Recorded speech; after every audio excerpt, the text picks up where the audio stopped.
paper. Hey, they took down our calendar. Nevertheless, I'm aware that today is Tuesday, October the 7th, 2014. This is the show with no name on WCSS 1490 in Amsterdam, New York. I'm Bob Going with Gavin Murdoch and Jim Nicosio. Oh my God, what's all those papers? Who brought those? I did. What are they? The amendments to the charter. Oh, okay. All right.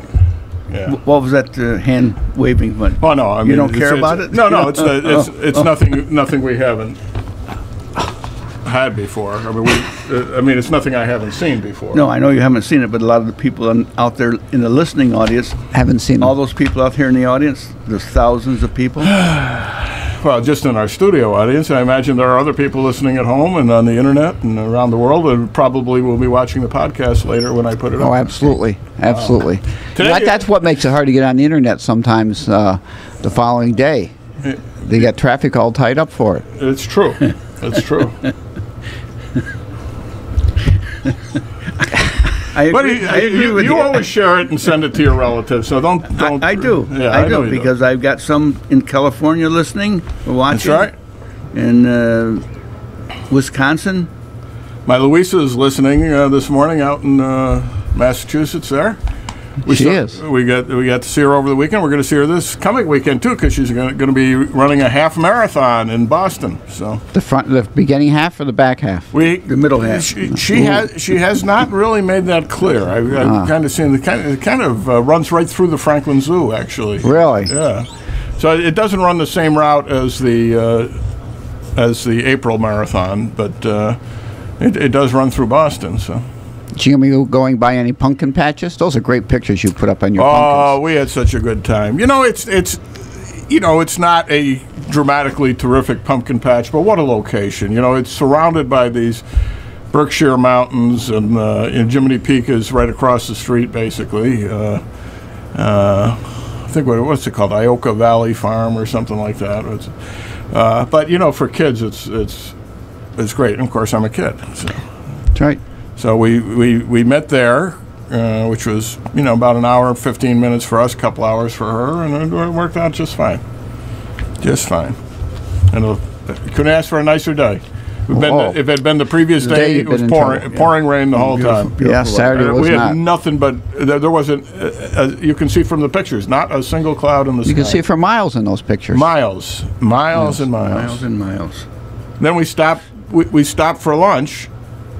Afterwards, in the middle of no place. I mean, we just drove until we found a place to eat. I said, "There's a crossroads coming up. There's got to be a restaurant." How did you know you were in the middle? A middle of nowhere? Yeah.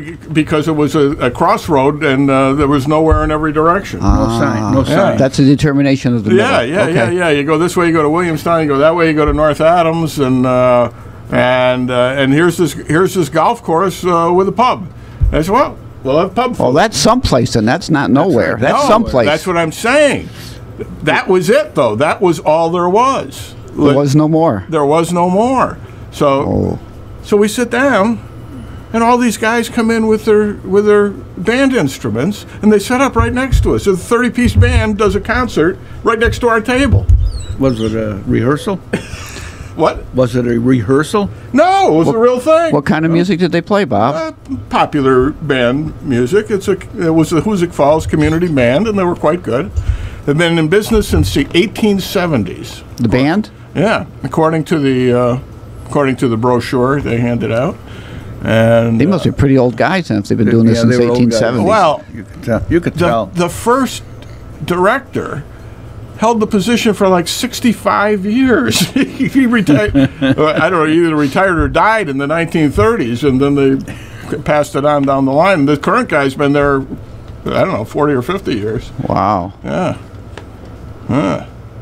So, it's like, the folks around here. Now, I said to my wife, you wouldn't think, I mean, you've been to Hoosick Falls. Yes, I have. This is not a big place. No.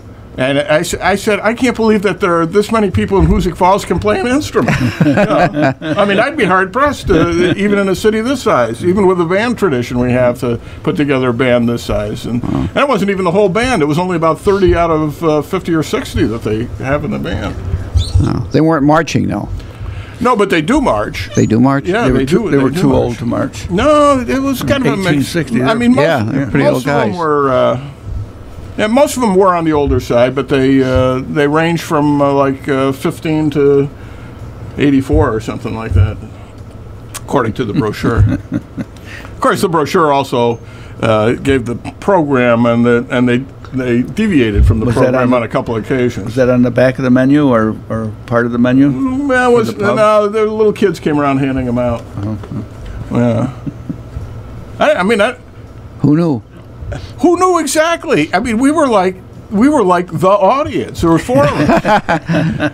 There were another 4 people kind of sitting behind them. They heard you were in town. That's why they went over there. They're facing the golf course, so every once in a while a golfer would come by, and there were a handful of people on one side and a handful of people on the other. So I think the audience, there were fewer members of the audience than there were people playing.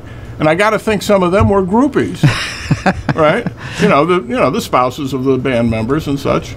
So I don't know what they were doing there other than playing for us. The bartender in the pub saw you guys walk in. What was there, 5, 6 of you? 4. And he called the people. He said, "You better get over here." He says, "We got an audience. We got a crowd. We got a crowd an today. audience for No, you." they were starting a little bit ahead of us. They were walking in with us. It's amazing. I can't understand what they were doing there. I mean, they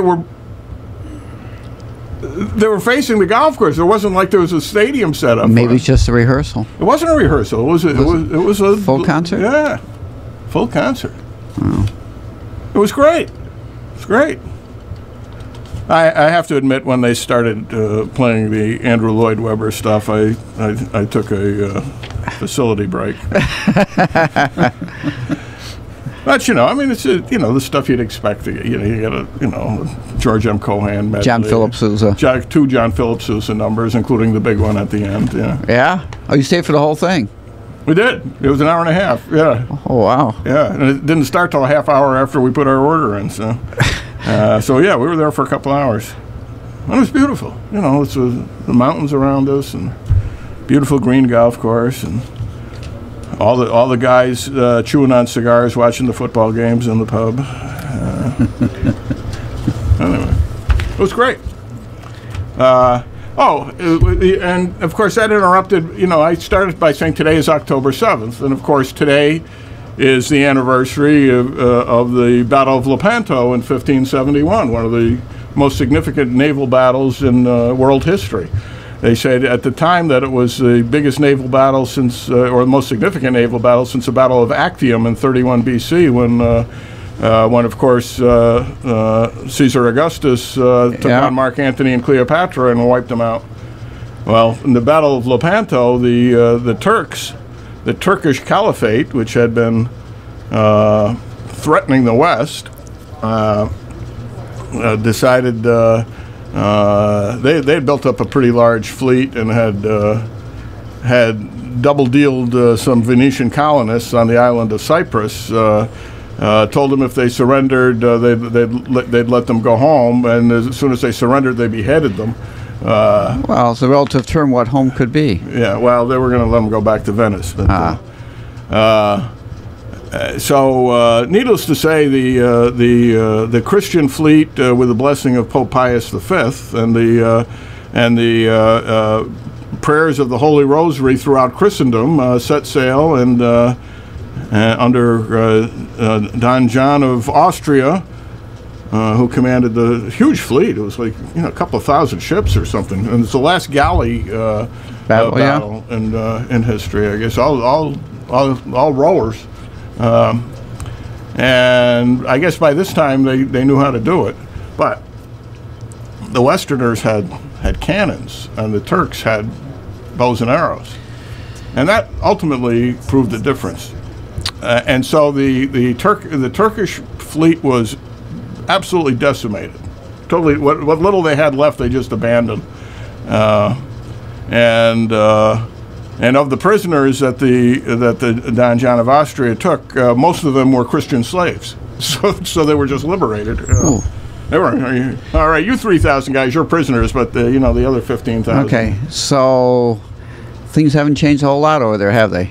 Well, it's interesting because that was the high water mark of the Turkish Caliphate.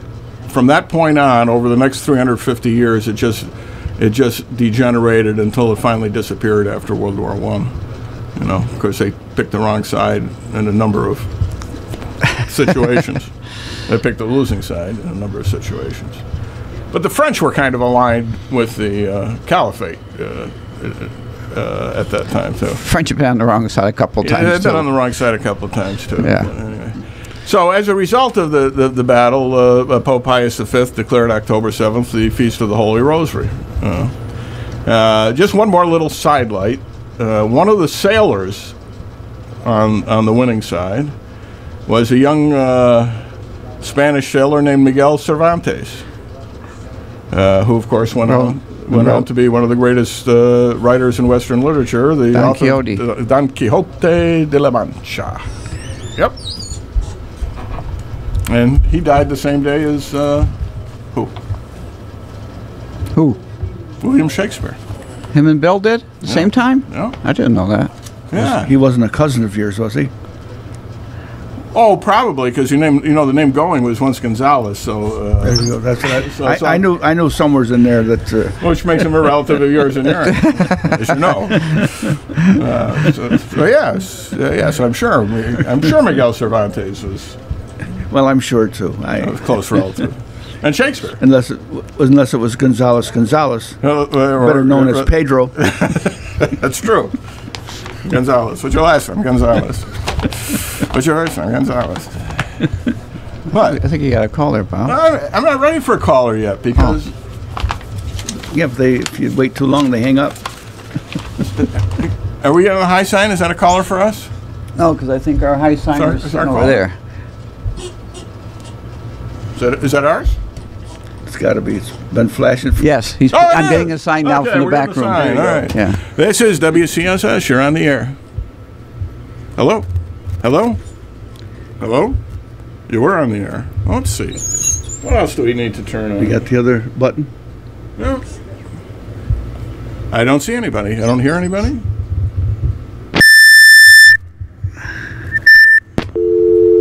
No. They hung up. They hung up. They hung All up. right. Okay. All right, those things happen. Hey, It's live radio. now, you were on the show Friday, weren't you, or no? No, Oh, I- no, you didn't show up He Friday. didn't show up. I did. That's right. I was not able to be here, which is I'm different so- than not showing up. That's true. You had advance notice of I my did. lack of participation. You had a doctor's note. Yes. Yes. All right. But you were here. I was here. Did you hear any of this? Yes, I did. I thought it was a pretty darn good show myself. You know, Michael Chair Came in and talked for an hour. Well, no, it Close- wasn't an hour. close He to came an in hour. about halfway in and talked for the rest of the show. But He got an hour's worth of talking in a half Oh, an yeah, hour. got an hour's worth of talking in 20 minutes, yeah. But I thought it was informative and lively. I don't know. I thought it was one of our better I shows. thought it was a good show. You never know how people are going to react. I'll tell you. We got mail. You got mail. Yeah. Mail time. Okay. Mailbag. I missed those. Oh, this was after I posted the video on Facebook. But I watched it yesterday, and I don't remember the comments. Well, the comments weren't on the YouTube. So they were on okay. they were in the Amsterdam Small City Politics page. Okay. All right. So I guess I won't. Other than myself, I won't name these people other than identifying themselves generically. So we'll call this Cranky Listener. We'll call this guy Cranky Listener, who writes, "This is so embarrassing. Can someone buy this guy a hairbrush and show him how to use it? I love it. When he is out of power, he has all the answers. When he was one of the supervisors, he was quiet as a mouse. Total BS. Bob Going and his show were once entertaining. Now it's just sour grapes. Retire the judge! Exclamation point, exclamation point." No, I assume the hairbrush thing was not directed. No, I think it was Mike. It was directed at Mike. Could have been me because I don't have any He's hair. got Everett Dirksen hair, you know. Yeah. You know, I remember one of the reporters saying, I think it was probably David Brinkley, said his hair looks like he combs it with an egg beater. You know. Yeah. But you know, it's All right. you know, he was born with it. What do you want? All right. So I replied, "This is me, really. you're concerned about his hair when he appears on the radio? Let's see. He gets elected on a write-in vote, sits on the Board of Supervisors in a caucus of one, and still manages, behind the scenes and quietly, to completely reform the county form of government, unravel the 7-year disaster of the health insurance trust, lower the tax rates, and bring shifting coalitions together to improve and organize all kinds of things in county government, all in one 2-year term. I'm pretty sure I stick by every word I wrote in 2006 about Michael, and then I linked to a thing I had on my blog, which if you want to read it, you can buy my book, The Judge Report. It's the dedication. Okay. Which I praised Michael and called him the lunatic who saved Amsterdam. All right. Cranky listener. Very enlightening to see how you justify your reality. I was not aware that Supervisor Chiara did all those things. If he was really responsible for all that, why is he now on the sideline? By the way, the write-in vote was a one-time anomaly, aided and abetted by a hit piece by the Recorder against a very popular supervisor. I reply, not wishing to speak for him, but I think I know Mike Chiara well enough to say that he views public office as an obligation of citizenship and not as a path to power. He chose not to run for any office last year. I don't see that as any reflection on his character. You agree with that? I got to make a comment. Go right ahead. When he ran on a write-in ballot, he said that he was not going to run a second term. That's right. He said he's going to have one term. He said that. One term, he said. He made that promise. Yes, he did. He keeps his promises. Yes. He said he was never going to come back and be the co-host on this show 3 years ago, and he hasn't been back, other than as a guest. Okay. So I thought that was reasonable. It's not a reflection of his character. As a matter of fact, actually, Diane, I didn't put her in here, but she made the same point herself when he ran for office. I think it was Diane. When he ran for office, he said he was only going to run for one term. He kept his word. Woo.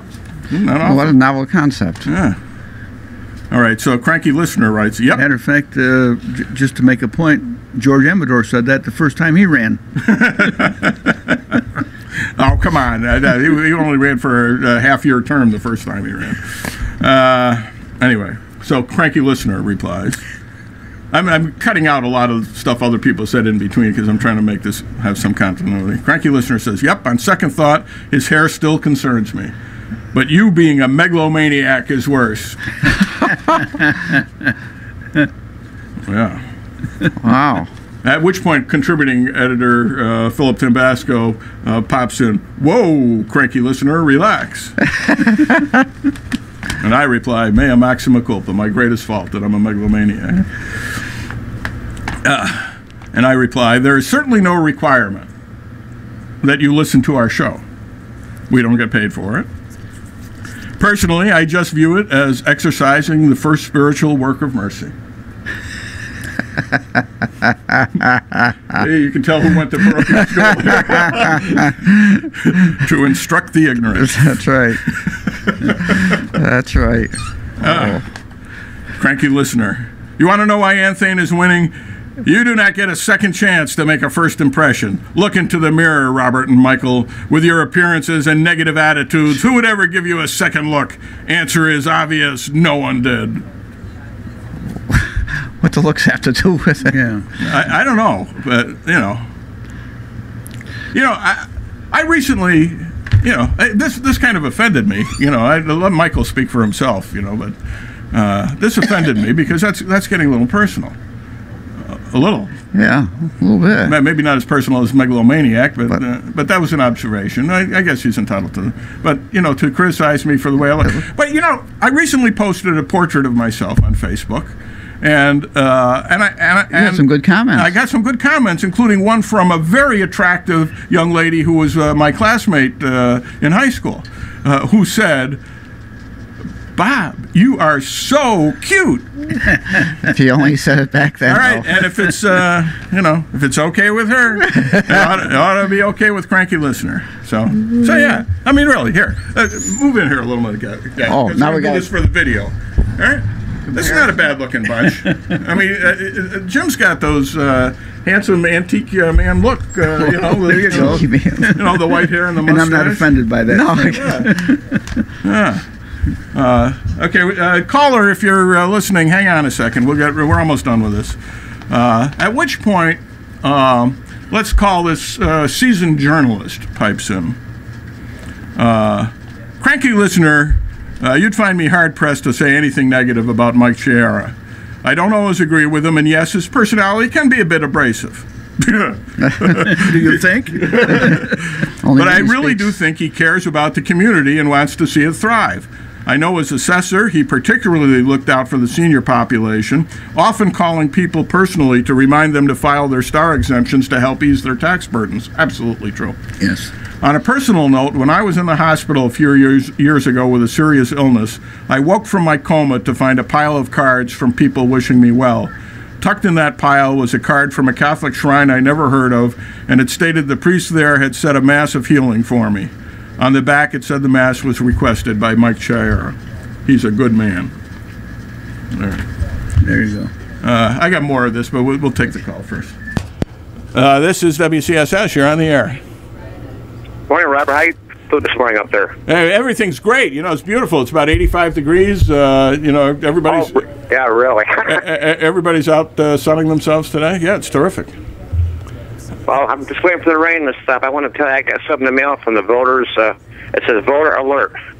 It's to stop the New York City Democrats, you know, so. Wow. I don't just think it's New York. Wait a minute. You're getting political mail from New York in Tennessee? No.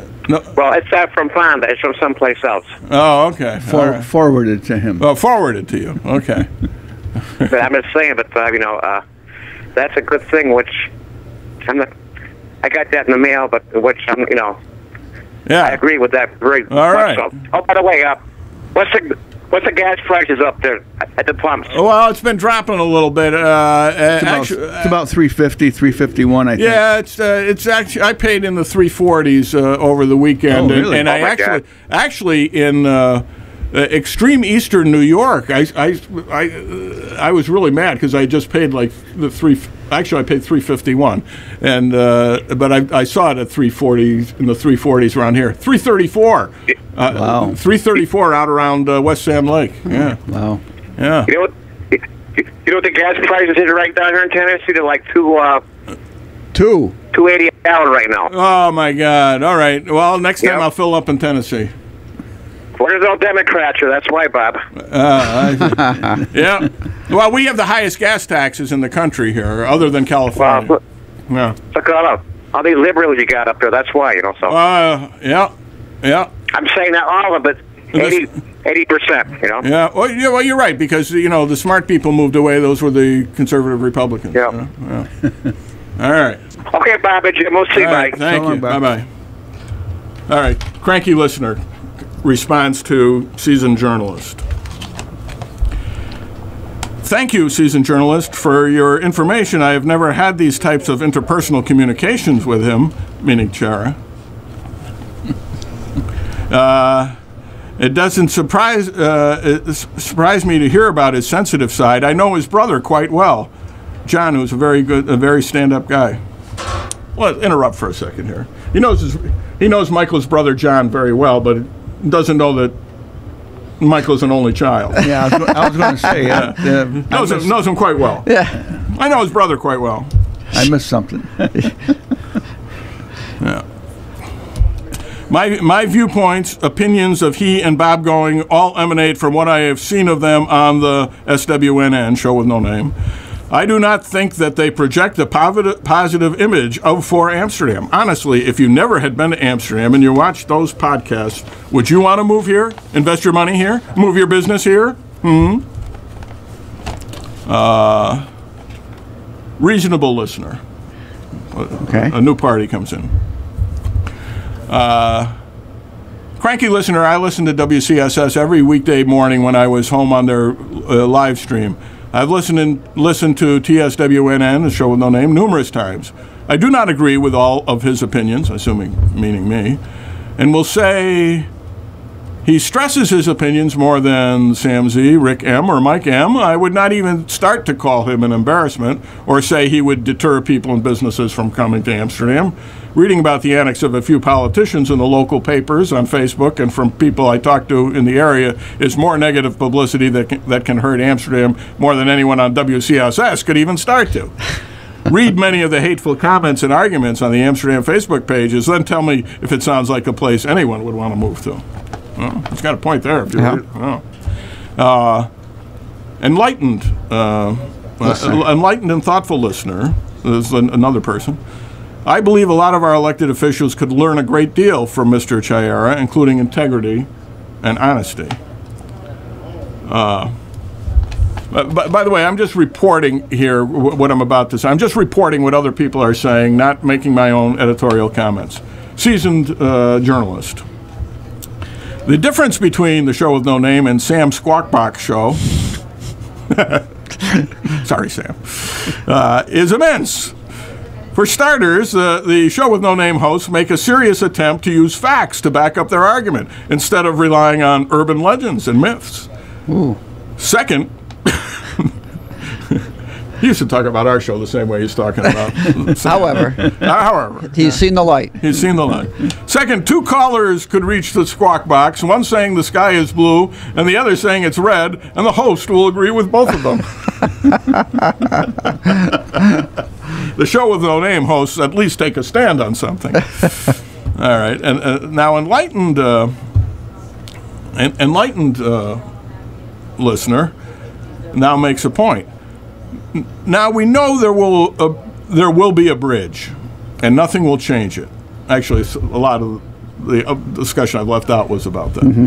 Let's now figure out ways to have it benefit the community instead of the continuous BIT something ING about it. Okay, all right. I say, good point, enlightened listener. I'd be interested myself in hearing how this could benefit the community. I confess I've given it considerable thought and have yet to come up with anything. So let's hear from everyone. How can we possibly make this bridge benefit the community? At which point, Rick Morrison says, do not answer the question, it is just a trick. He saw right through me. Robert and his crew of rusty, trusty, talk till you're blue in the face. We are sitting here with our fingers stuck in our ears singing la la while you talk cronies will not acknowledge any position other than their own. Save yourselves! Back away from the keyboard! Let them get back to what they are best at, dishing the real deal rumors and innuendos to Diane, their political beard. This is a little out of context, but he then said, this is Rick Morrison, in addition to arguing with arguments about arguing, I realized the wisdom of, quote, never try to teach a pig to sing. It wastes your time and annoys the pig. Rick. I felt the need to reply to that, especially since it's our friend Rick Morrison, who used to precede us on this program. I don't know about the other two guys, meaning you two, but I don't hand anybody anything other than what I say on the air. On the very rare occasion that I mention something that turns out not to be true, I certainly don't hesitate to make a correction. But I really do not deal with rumor or innuendo.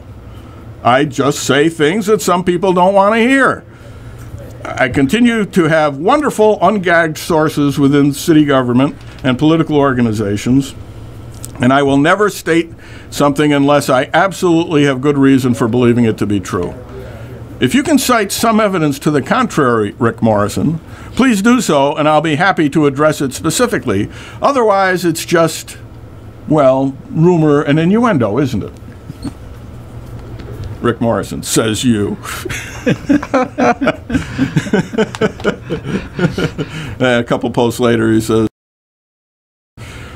reading these posts and listening to Time Warp Radio is like watching a live performance of Groundhog Day. You can moan, groan, and wish for the past. It is over.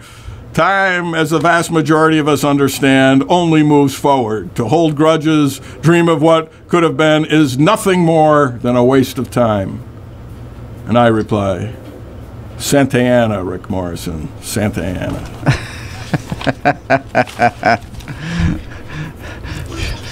One of the should I explain that? I should explain that. Some people won't get it. Yeah, but I assumed Rick would, and I think he did because he didn't reply to it.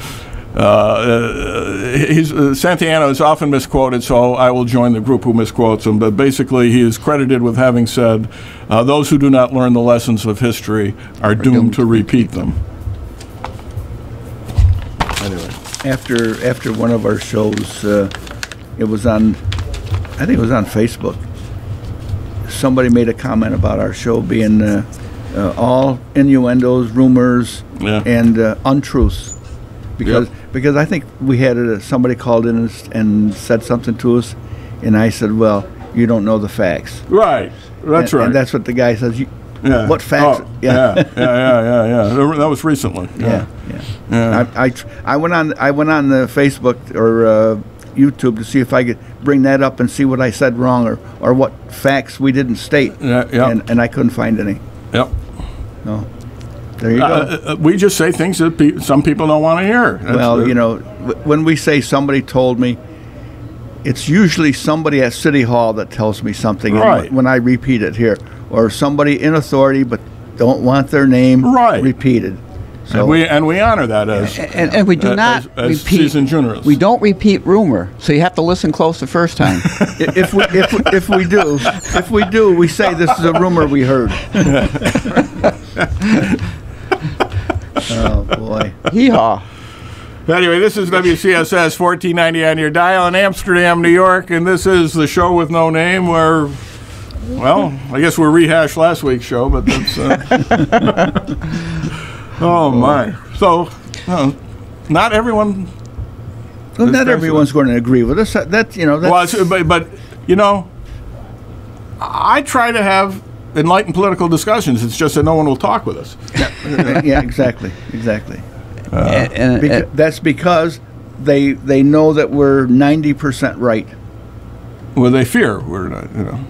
That's the problem. This has been a great political season, and you can tell because you've got these signs popping up all over town. All over town. That island, Northampton Guy Park, there is not room for any more signs. So, guys, if you're running for something, put your sign someplace else. There is no more room. They could do a double-decker sign. Maybe. Mount on top of somebody else. One candidate's got 3 signs there. Yeah. Well, you got 3 ways coming in that road, so you got to have one for each. That may be part of the theory. But, is that what you think? No. No, because 2 of them are, 3 of the connections are one-way streets, so... Unbelievable. They're just cropping up all over. Yeah. Well, it'll soon be over. It'll soon be over. And there used to be, was it an ordinance that you couldn't put political signs on city property? Well, I think there was some discussion about that at one point. Well, I know you can't in the town. Yeah. Because I had one in the town one time, and I got a phone call. Yeah? Come and take your sign away. You didn't get permission. Well, I understand that if it's public property. So I went and took my sign down. Isn't the island public property? Yeah, but we don't have such an ordinance in the city. No. I guess is what I'm saying. And who's going to pass it? I think we have an ordinance. Because both sides do it. I think we have an ordinance. They're supposed to be taken down so many days after election. Well, if you win, you're happy to go around the next day, write thank you on them, and pick them up the day after. If you lose, it says... Forget it. Forget it. That's right. That's the right word. Because I lost, I'm going to leave it up to the next time that I ran. That's right. You're going to have to watch it for the next 2 years. Well... I'm disappointed in our literati readers, listeners, because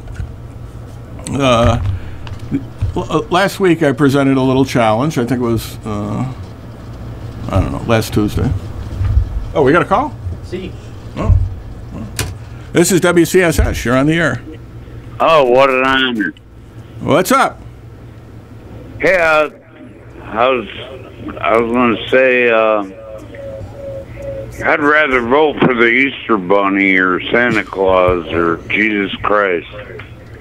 We've invited them all as guests on our show, but go ahead. What else? Hey, if you knew what you were doing, they'd call it research. All right, bye. All right. Is that it? Yeah, I guess that was it. That's it. Anyway. You know, there was in New York Post over the weekend, they had a tremendous article in there about Madison and the Federalist Papers number 51, which is the Federalist paper that talked about service in government and political positions.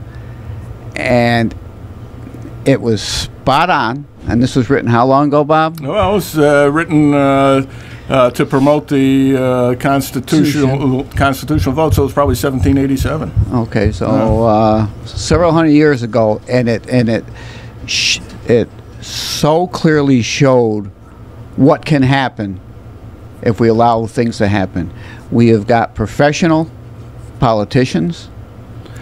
They do not feel in any way compelled to respond to the will of the electorate. They do not look at items that truly benefit and are the responsibility of the government because they're so entrenched in the system. And everything they say. How do we stay here? Is all that it's about. You know? How do we? That's right. That's right. What can I do to keep this job? Yeah. You know, what can I do to continue to receive this flow of income? And that comes in from many ways, so not only from their paycheck and from other sources. Madison was something of an idealist, but he was also a realist.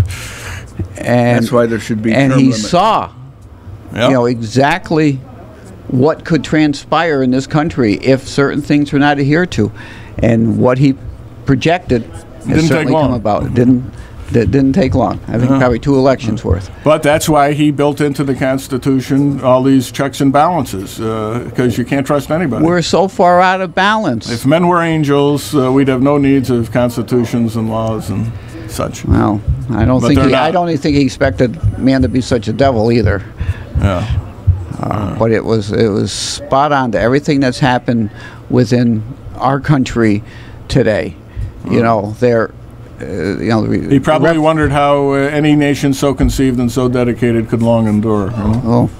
You know? Maybe those guys didn't expect it to last this long. They weren't. They knew it was a big experiment. Adams was frankly pessimistic, and with good cause, because those Jeffersonians immediately started forming parties. You know, Madison was optimistic, and then he turned misty-optic. Misty-optic. You know, it's just unbelievable how disengaged the people who should be engaged in the functioning of government have everything become. They were afraid of happening is happening.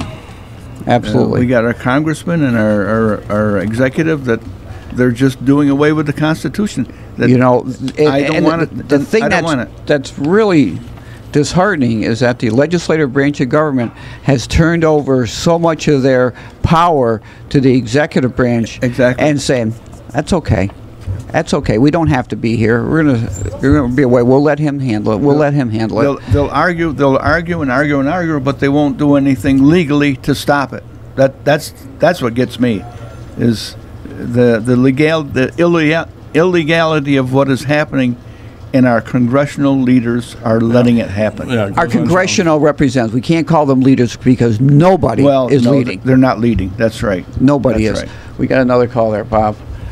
I don't know if it's James Madison or James Monroe. Could be Monroe. It's his turn. This is WCSS. You're on the air. Yes. Good morning, gentlemen. Good morning. You just brought up a very interesting point where you have politicians today, congressmen and senators, that are making $174,000 a year. They fight to the last death if they could to keep that job. Absolutely. And it doesn't matter what they do. They'll at the end, when they come up for re-election, they'll just go after the other person, or they build themselves up to, you know, to keep that job. They get the perks, they get the money. Oh, the perks are unbelievable. It's amazing. Yeah. Yeah. You know, they get the $174,000. They get extra for being on a committee. They get extra for this. Each of them, I think the congressmen get $1 million and change to have a staff. Senators, I think, get $3 million something to have a staff, and everything they do comes back to them. It gets more and more into their pocket. It really, it's a crime. The perks that they get, they're not required to have. They have their own insurance. Not required to have the insurance that's available to the American people. All right, everything they get is paid for, and we've allowed this to happen. And of course, if you had a job like that, would you want to give it up? They don't. Well, absolutely not, I guess, because one of the biggest problems that I see is that when you get elected by the constituents of the wherever you're running, whether it's New York or whatever state, you run on a platform. You better run and do what you said you were going to do on your platform to get that kind of money every single year. And a perfect example is Mr. Tonko. Mr. Fisher was on before the first show, and he's pointed out that he's been in political office since the 70s or mid 70s. He started out. Oh, right out of high school. Yeah, about that. That's about right. You know. Yeah. He was sixth-ward supervisor. Served that time. Got in the last 6 years, and he's making, as Mr. Fisher pointed out, almost $250,000 a year. Oh, sure. To do what? Yeah. Oh no, it's more. He's making more than that because his pension alone is from New York State is probably in six figures or close to it. You know, and these guys have terminal memory loss because as soon as they're elected, the platform means nothing. What they said they were going to do doesn't. And part of the problem, I think, is in the voters, because everybody says, we got to get these guys out, we got to get these guys out, but not my guy. Right. Yeah. And everybody has the good guy, but when you get all those good guys together, they all turn into the same thing. Yeah, well, again, that's a good point because you've got these, and everybody's heard this term, career politicians. Yep. And that's exactly what they are. You take, and you could go either on the Republicans and the Democratic side. Both sides. You know, from Nancy Pelosi, Harry Reid, Dick Durbin, Paul Tonko. You've got other people on the Republican side. There's the same way. They're in there for, it seems like, for life. Lifetime. It's like a lifetime job. But when you keep voting this person in for, you know, since the 1970s, as Paul Tonko is, and then you look now, 40 years later, can you tell me what he's done? I mean, to be honest with him, guys, I can't. I really can't. Nobody can. Nobody can. Nobody can. No. But he's still getting that kind of money every year for doing something that I don't know what he's done. So, you know, it's a sad scenario what we have today in our political forum here in the United States right now. You know, and one of the biggest things, again, when you've got a job, whether it be a congressman or senator, and getting the base pay of $174,000 a year, and you're going to come up again and you get reelected over and over and over again by the same people, and thinking that something, you know, how many times, if you get hit in the head with a baseball bat like 10 times, at some point, don't you think, you know, this is not working out for me, I got to do something else? Got to duck. Well, this is what happens with these guys. They just keep doing it until they finally get kicked out, and apparently the people just keep voting them in. If everybody who didn't vote voted, you could kick these guys out. But you're also being elected with such a small percentage of the eligible voters. People do not get out and vote, period. They don't.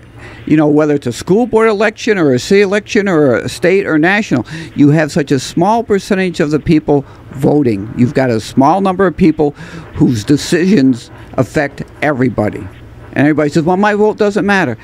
Every vote does matter if everybody exercised the right to vote. Mike Chiara got in on a write-in ballot because he got the people to come out. Yeah. That's what it is. Every And vote you're right. counted there. And you're absolutely right. And one of the other things now that's so lopsided that Mr. Fisher is going to go up against the kind of money that Mr. Tonko's got to put out ads, and whether it's from television, radio, print, it doesn't matter. He's got the money to do it. Fisher is running as he said. I gotta try to go around this, but he's got to go door to door, which politicians should do, and meet the people, and then tell them their platform and what they're going to would maybe change the scenario what we have now. But otherwise, he's running up against a big Democratic money machine. Really, I mean the appropriate term. He's got a war chest. And that's where the election law is wrong. Is that they allow millionaires to run for political office because they have the money that they can spend on the television ads and newspaper ads. Yeah, you have to have money to run. Millions in dollars. But the common guy like Mike Chiara, an example, doesn't have the money. Could he run for state office without the backing of a political party? He can't do it on his own because he doesn't have the finances to run a campaign. Same way with me. I don't have I wanted to run for the mayor, but I didn't have the backing and I didn't have the finances to do a campaign, so I didn't run. I pulled out. But that's what's happening in the federal government is look at all these guys running, the millionaires from New York and Washington coming up state to run for office, because they have the money, they can do it. Yep. Well, I guess that's the name of the game anyway. The bottom line is always the money. Bucks are us. And you have them enough money to back you to put out ads against your opponent that clearly doesn't have the funding to do that. It's most likely you're going to wind up winning anyway because you've got enough money behind you to do everything that you need to do to try to defeat that opponent that they don't have that kind of money behind them, and which is a sad scenario the way it turns out. But and that's why a lot of politicians today keep getting voted in year after year after year every single time. And I don't see the American situation right now getting any better, and it's going to take a tremendous amount of due diligence to try to look at what we have and try to fix this problem we have in the United States today. And it's a big, big problem. Absolutely. Okay. Thank you. Thank you, gentlemen. All right. Have a great day. This is WCSS. You're on the air. Okay, hi, Bob. I listened to a little bit of the previous caller, and a lot of the things that he said I agree with. Now, they had a poll. It was in the Gazette today. It says Amador has a 10-point lead over Todzic. I don't know what Todzic did that was so wrong, but you got these people that are career politicians, and if they lose or something, then all of a sudden, they're right back or something. They want to stay in there until they get in there. Yeah, Paul Tonko, a local boy, he gets in there. They had this guy, I think it was 2 years ago, maybe 4, that ran a good campaign, but as soon as they lose, then they're not consistent for Congress. These ads that were on TV, some of them ads were very dirty. Not for Tonko or his opponent. Tonko seems to me he's probably going to be a shoe-in on this. And then you got the stuff that's gets sent through the mail, the placards. I look at it, Republican committee. Then you got on a Democratic committee, all this money that was spent. They had the article that says Todzic spent the most money with that information. Going through the mails. When Hugh Farley was our representative, I got a lot of stuff in the mail, and I was a Republican, and I got all this stuff get sent through the mail. So that's when you're elected official, you see to do that. But am I surprised that according to the poll that Todzic is, who's an incumbent, is down by 10 points? Evidently, maybe she's not doing her job. We'll have to wait and see. Safe Act. That's something to do with guns, doesn't it? That's correct. That's right. Okay, but that's a big thing with the governor, and the fact I got confidence that the governor in a heavily Democratic state will win again. You know, despite that, I can't go to the polls and get mad about somebody who owns a gun and say, well, you know, their rights might be taken away, so I'm not going to vote for the governor. I've got to look at the whole situation. Yeah, but most people vote on a single issue. They're all bullet opinions on something. I disagree with somebody on one thing, so you know what? I'm going to vote against them. So yeah, and another thing locally, I am very upset that Cadell didn't get in. I voted for Purtell to be my legislator. You know, he lost out. Oh, there you go. You got there you got go. him now. You got he him. lost the, and now I got him. But I don't think that's right because the Democrats were heavily in control, and they put in one of their friends. If the people wanted Purtell, they would have voted for him to begin with. Who put up Cadell? It was the Democrat, Joe Isabel, wasn't it? Yes. That's right. Well, see, that was very bipartisan. My neighbor is Andy Cadell. I think he would have done a good job. But I mean, in the city, Bob, when we had this happen before, it must have been right in the charter that if someone quit, because there was a guy, his name was, I believe, Rick Stroon. Yeah, it became alderman. It is in the city charter. It's not in the county charter. Yeah, I know. It wasn't in the county charter, which was wrong. This is something new. And the Democrats said, we'll put one of our own in there. And they were in control as it is. Well, listen, I was on the county charter commission. My opinion is any elector should be able to be appointed to fill the term, because otherwise you're eliminating more than half of the talent pool. And it really shouldn't be decided entirely on partisan issues either. And to declare that one party has a lock on a position because some popular member of that party got elected, I think is silly. I think it's bad government to eliminate your talent pool. Now, that was the same thing that happened in the school board. When a school board member quits, they say, well, this person ran, so we'll just appoint that same person. To me, that's wrong. So I think that Purtell should not have gotten that job, but now he's got it, and he'll fill out the term, which is almost 3 years anyway. He only serves until next November.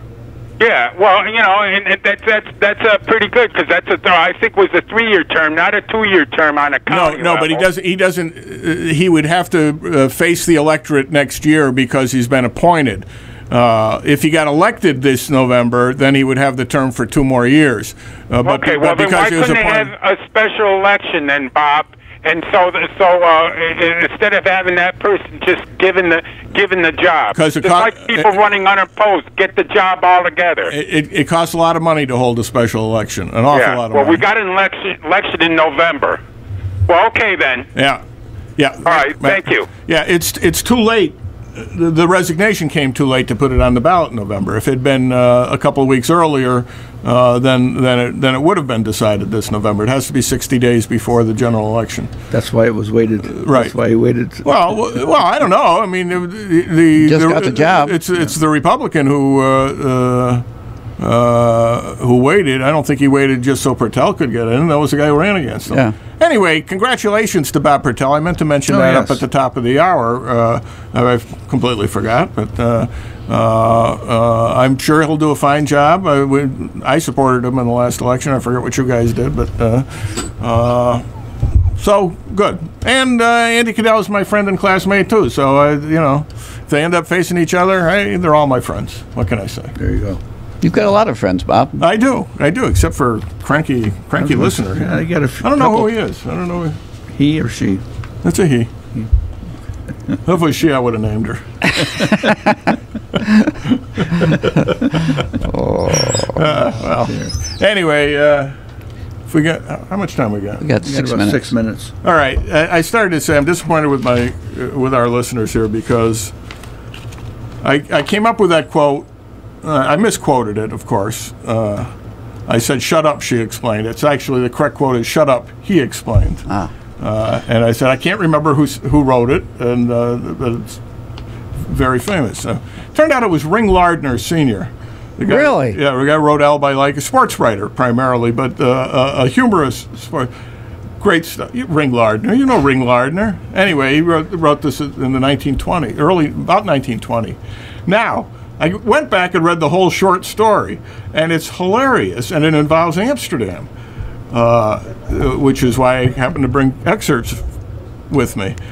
Lardner is moving from like Michigan to Greenwich, Connecticut, to take a new job. Okay, he's got to come through New York. He's got 4 kids, and they split the kids up. 3 of them go, I think, with or 2 or 3 go with the nurse, the Mary Poppins, and mom and dad and at least one of the kids, maybe 2, ride in a car from Buffalo to Greenwich, Connecticut. Now we're crossing upstate New York in 1920. There's no New York State Thruway, right? Yeah. There is a Montezuma Swamp, right? Yeah. So as I just want to read the passage. We probably won't even get to the shut up part, but I want to read the passage starting with they're trying to get from Rochester to Syracuse.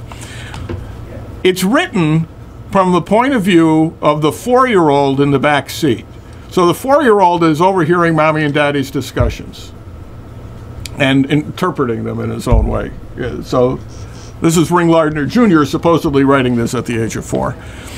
Whilst participating in the lordly viands, my father held out his map and gave it the up and down.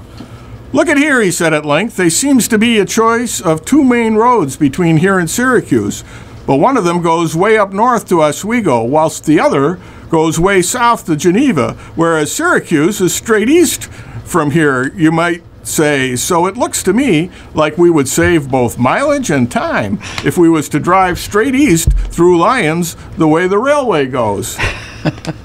"Well, I don't want to ride on the ties," said my mother with a loud cough.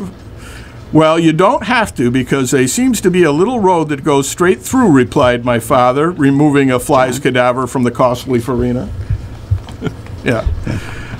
"Well, you had better stick to the main road," said my mother tactlessly. "Well, you had better stick to your own business," replied my father with a pungent glance. Soon my father had paid the check and gave the waiter a lordly bribe, and once more we sprang into the machine and was on our way. The least said about the results of my father's great idea, the soonest mended. In a word, turned out to be a holy cost of the first water, as after we had covered miles and miles of ribald roads, we suddenly come to an abrupt conclusion versus the side of a stagnant freight train that was stone deaf to honks.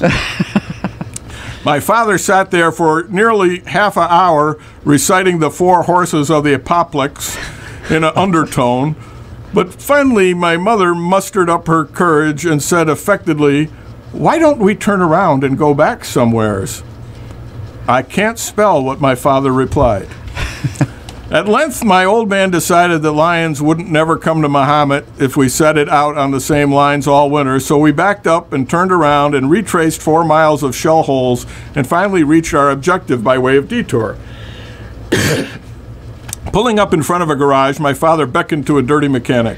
"How do we get to Syracuse from here?" asked my father, blushing furiously. "Go straight south to Geneva and then east to Syracuse," replied the dirty mechanic with a loud cough. "Isn't there no shortcut?" asked my father. "Go straight south to Geneva and then east to Syracuse," replied the city mechanic. "You see, Daddy, we go to Geneva after all," I said brokenly. But luckily for my peace of mind, my father don't believe in corporeal punishment, especially in front of Lyons people. Soon we was on a fine road, and nothing more happened till we pulled into Syracuse at 7 that evening. And as for the conversation that changed hands in the car between Lyons and Syracuse, you could stick it in a day message and send it for 30 cents. All right. Well, we got time for a little bit of a call. This is WCSS. You're on the air. Hello. You're off the air. All right, we're off the air too. We'll finish up this wonderful story next week and find out why Ring Lardner eventually says, "Shut up," he explained. And this is a show with no name on WCSS 1490 in Amsterdam, New York. We'll see you Friday at 11 o'clock.